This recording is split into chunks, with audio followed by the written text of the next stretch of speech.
नमस्कार दोस्तों, मैं गंगा प्रकाश वैश्विक your selection sure YouTube channel में आपका बहुत बहुत स्वागत करता हूं।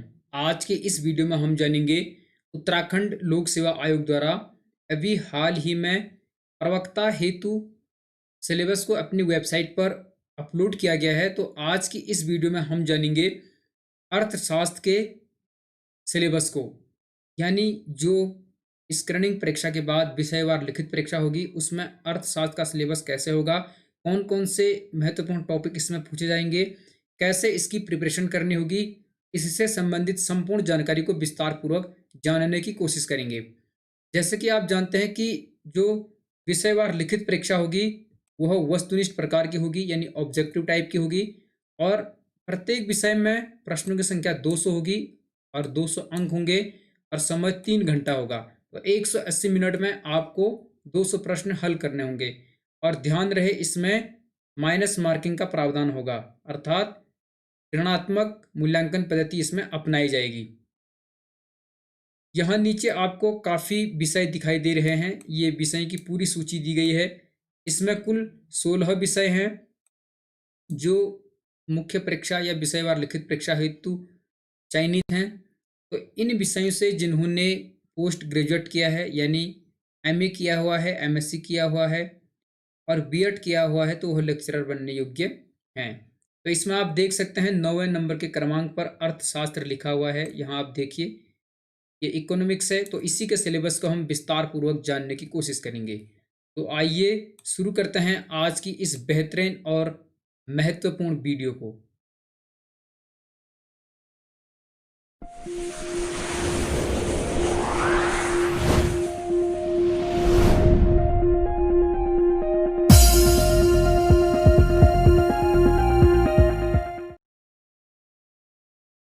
जैसे कि आपको दिखाई दे रहा है अर्थशास्त्र यानी इकोनॉमिक्स,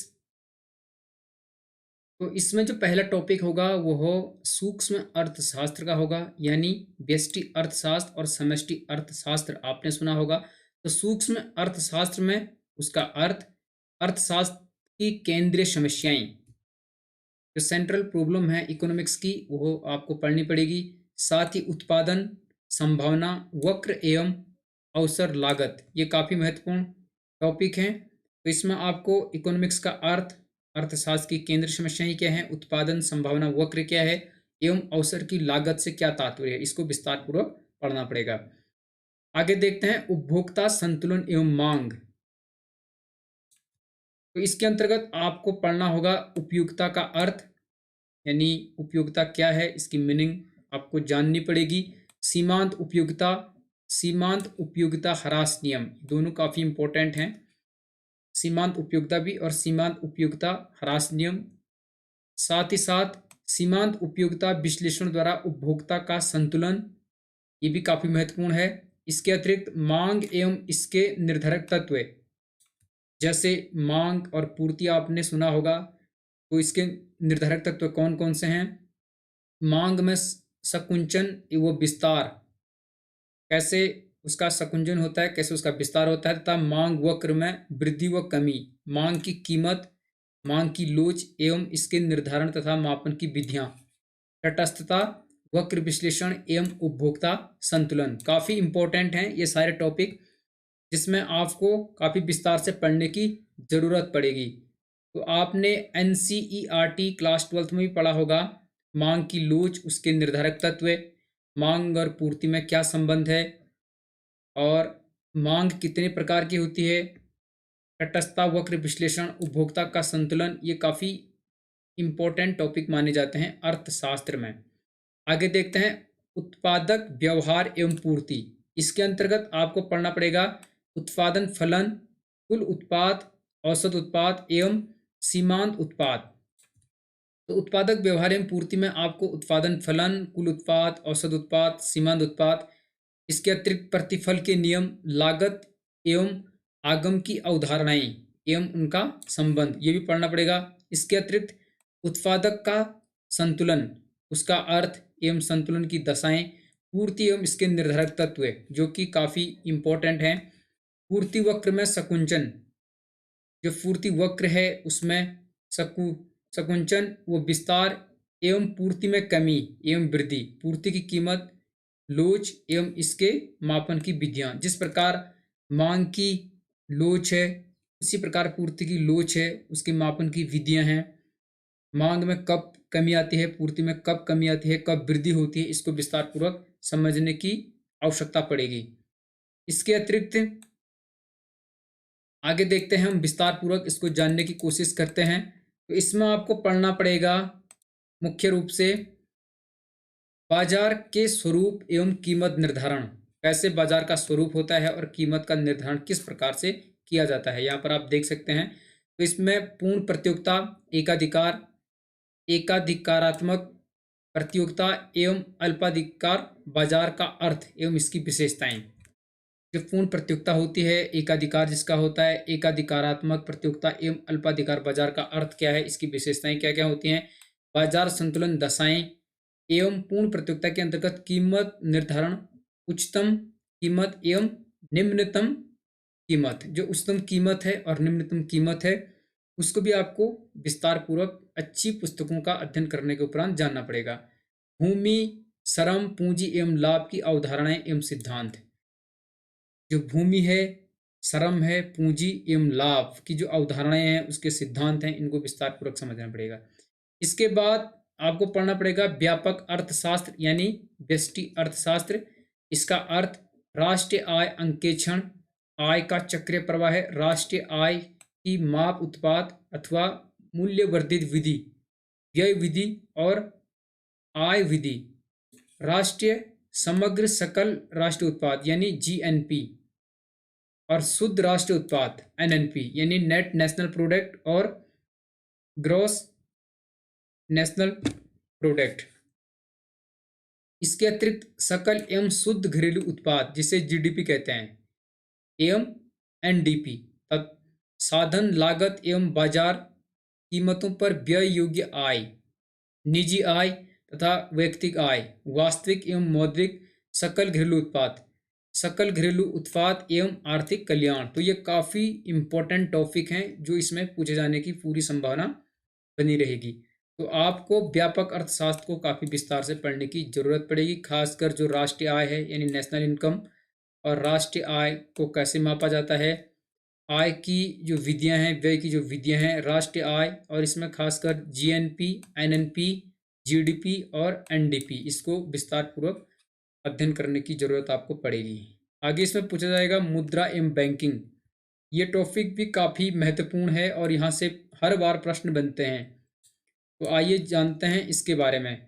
मुद्रा एवं बैंकिंग के अंतर्गत आपको पढ़ना पड़ेगा मुद्रा का अर्थ एवं कार्य, मुद्रा का अर्थ क्या है, उसके कार्य क्या हैं, मुद्रा की पूर्ति एवं इसके विभिन्न माप, कैसे इसकी पूर्ति होती है और इसके विभिन्न मापक कौन कौन से हैं, वाणिज्यिक बैंकों के द्वारा साख सृजन, केंद्रीय बैंक एवं इसके कार्य, साख नियंत्रण, मुद्रा स्फीति एवं व्यापार चक्र की अवधारणाएं। यहाँ से प्रश्न बनने की संभावना बनी रहेगी क्योंकि वर्तमान में भारत की जो जीडीपी है वो भी काफ़ी नीचे गिरी हुई है, तो इसलिए इस टॉपिक से कई प्रश्न बनने की संभावना बनी रहेगी। खासकर जो सेंट्रल बैंक है यानी RBI, reserve bank of India, इसके कार्य क्या हैं, साख नियंत्रण, मुद्रा स्फीति, व्यापार चक्र की अवधारणाएं, ये सारे कंसेप्ट आपको विस्तार पूर्वक समझने होंगे। इसके बाद रोजगार एवं आय का निर्धारण कैसे किया जाता है, यहाँ से भी प्रश्न बनेंगे। समग्र मांग एवं समग्र पूर्ति फलन, रोजगार एवं आय का निर्धारण कैसे होता है, उपभोग एवं बचत प्रवृत्ति, विनियोग गुणक एवं इसका कार्यकरण, पूर्ण रोजगार एवं अनैच्छिक बेरोजगारी का अर्थ तथा इसे दूर करने के उपाय। तो ये भी काफ़ी महत्वपूर्ण है, रोजगार एवं आय का निर्धारण कैसे किया जाता है, चाहे उसमें समग्र मांग हो, समग्र पूर्ति फलन हो, रोजगार एवं आय का निर्धारण करना हो, उपभोग एवं बचत प्रवृत्ति की बात करें, विनियोग गुणक या इसके कार्यकरण, पूर्ण रोजगार या अनैच्छिक बेरोजगारी का अर्थ और इसे दूर करने के जो उपाय हैं उन पर फोकस करने की बेहद जरूरत पड़ेगी। सरकारी बजट एवं अर्थव्यवस्था, ये काफ़ी महत्वपूर्ण टॉपिक है। इसका अर्थ, उद्देश्य एवं घटक, प्राप्तियों एवं व्यय का वर्गीकरण, सरकारी घाटे के मापक, राजस्व घाटा, राजकोषीय घाटा एवं प्राथमिक घाटा, राजकोषीय नीति, ये काफ़ी महत्वपूर्ण टॉपिक हैं, इन्हें इग्नोर करना एकदम घातक हो सकता है। तो इसके अंतर्गत जैसे कि आप जानते हैं सरकारी बजट में मुख्य रूप से आपको पूछा जाएगा जो व्यय का वर्गीकरण है, सरकारी घाटे के मापक जैसे खासकर राजस्व घाटा, राजकोषीय घाटा, प्राथमिक घाटा और राजकोषीय नीति। तो ये तीन महत्वपूर्ण हैं, राजस्व घाटा, राजकोषीय घाटा एवं प्राथमिक घाटा। और राजकोषीय नीति क्या है इसको आपको समझना पड़ेगा। इसके अतिरिक्त भुगतान संतुलन, इसका अर्थ एवं घटक, भुगतान संतुलन घाटा, विनिमय दर, इसका अर्थ एवं इसके प्रकार, मुक्त बाजार के अंतर्गत विनिमय दर निर्धारण। तो जो भुगतान संतुलन है इसका मीनिंग क्या है, इसके कौन कौन से घटक होते हैं, भुगतान संतुलन घाटा किसे कहते हैं, विनिमय दर का अर्थ क्या है, उसके प्रकार, और मुक्त बाजार के अंतर्गत जो विनिमय की दरें हैं उनका निर्धारण किस प्रकार से किया जाता है। जैसे WTO है, उसको भी आपको इसके अंतर्गत समझने की जरूरत पड़ेगी। इसके बाद भारतीय अर्थव्यवस्था, विकास नीतियां एवं अनुभव, जो इंडियन इकोनॉमी है उसका डेवलपमेंट कैसे हुआ, उसकी पॉलिसीज कौन सी हैं, उसके एक्सपीरियंस क्या क्या रहे हैं 1947 से 1990s यानी 1947 से 1990 के मध्य जो भारतीय अर्थव्यवस्था है उसका विकास नीतियां और अनुभव, इसके बारे में आपको अध्ययन करने की जरूरत पड़ेगी। आइए इसके सिलेबस को अच्छे से समझने की कोशिश करते हैं। यहाँ से आपको पूछा जाएगा मुख्य रूप से भारतीय अर्थव्यवस्था की मुख्य विशेषताएं, यानी जो इंडियन इकोनॉमी है उसकी मुख्य विशेषताएं क्या क्या हैं, पंचवर्षीय योजनाओं के उद्देश्य, वृद्धि एवं क्षेत्रक, जो 5 ईयर प्लानिंग होती है इंडिया में, और जो 12वीं पंचवर्षीय योजना चली थी, इसके अंतर्गत आपको 1990 के मध्य तक का ही पढ़ना है, 1947 से 1990 तक के सिलेबस को आपको इसमें समझना पड़ेगा, पंचवर्षीय योजनाओं को विस्तार से पढ़ना पड़ेगा और अर्थव्यवस्था की मुख्य विशेषताओं को भी जानना पड़ेगा।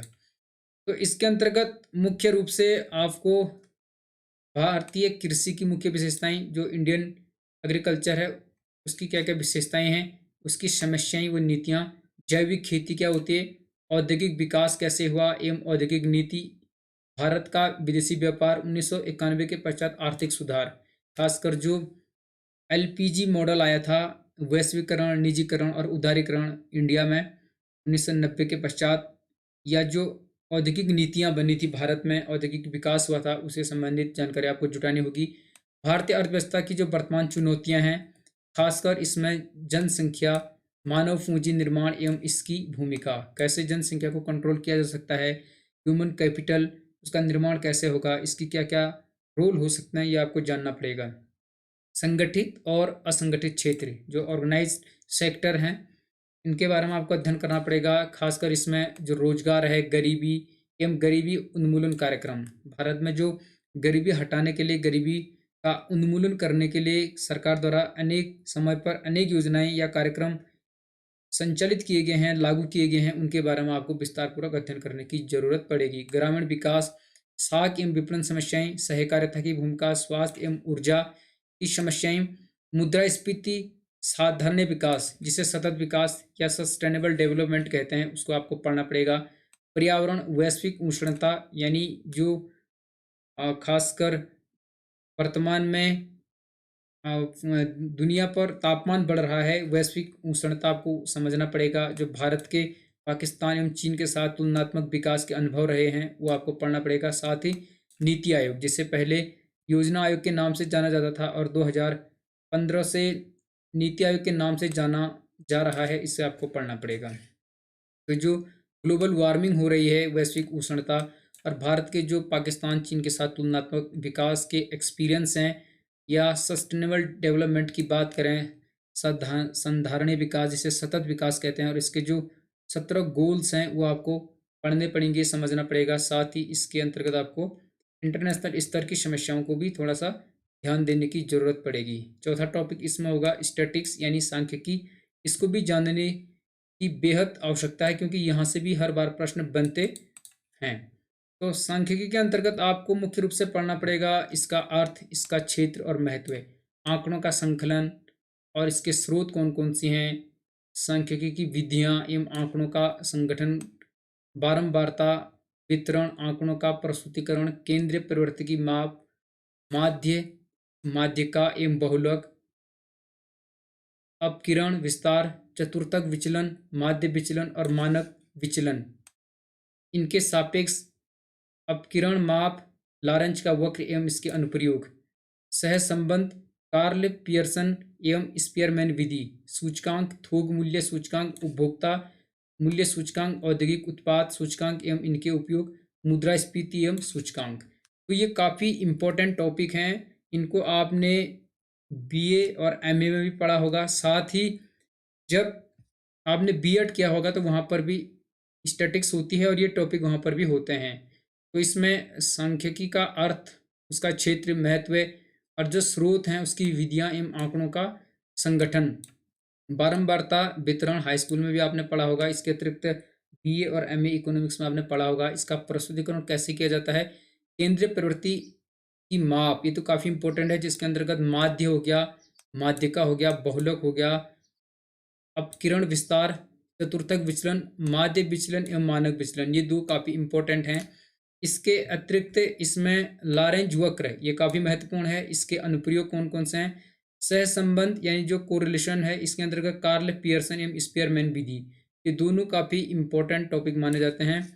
सूचकांक में थोक मूल्य सूचकांक, उपभोक्ता मूल्य सूचकांक, ये दोनों इंपॉर्टेंट हैं। साथ ही औद्योगिक उत्पाद सूचकांक भी इंपॉर्टेंट है। इनके क्या क्या उपयोग हैं और मुद्रास्फीति एवं सूचकांक में क्या डिफरेंस है, क्या अंतर है, इसको भी आपको विस्तार पूर्वक समझने की ज़रूरत पड़ेगी। तो मुझे लगता है आज का यह सिलेबस काफ़ी अच्छी तरीके से आपको समझ में आ गया होगा। इसके बाद इतिहास है, इससे संबंधित वीडियो हम आगे लेकर आएंगे। तो मुझे विश्वास है आज का इकोनॉमिक्स का जो सिलेबस मैंने आपको बताया, ये आपको काफ़ी अच्छे से समझ में आ चुका होगा। यदि आपको इससे संबंधित कोई डाउट्स हैं तो आप कमेंट बॉक्स में कमेंट करके पूछ सकते हैं। तो मुझे लगता है यदि आपने अर्थशास्त्र विषय से एमए किया हुआ है, पोस्ट ग्रेजुएट अगर आप इस विषय से हैं, तो आप निश्चित तौर पर इकोनॉमिक्स के प्रवक्ता बनने के योग्य हैं। यदि आप एमए के साथ बीएड आपने किया हुआ है तो आप प्रवक्ता बनने की प्रिपरेशन कर रहे होंगे। तो आप इस सिलेबस को एकदम विस्तार पूर्वक समझें और अकॉर्डिंग टू सिलेबस अपनी स्टडी पर फोकस करें। यदि आप अकॉर्डिंग टू सिलेबस फोकस करते हैं और अपनी स्टडी को कंटिन्यू रखते हैं तो आसानी से आप लेक्चरर बन सकते हैं। तो आज की वीडियो में इतना ही। यदि आपको वीडियो पसंद आई तो आप वीडियो को लाइक करें, चैनल को सब्सक्राइब करें। आपका बहुत बहुत धन्यवाद। नमस्कार।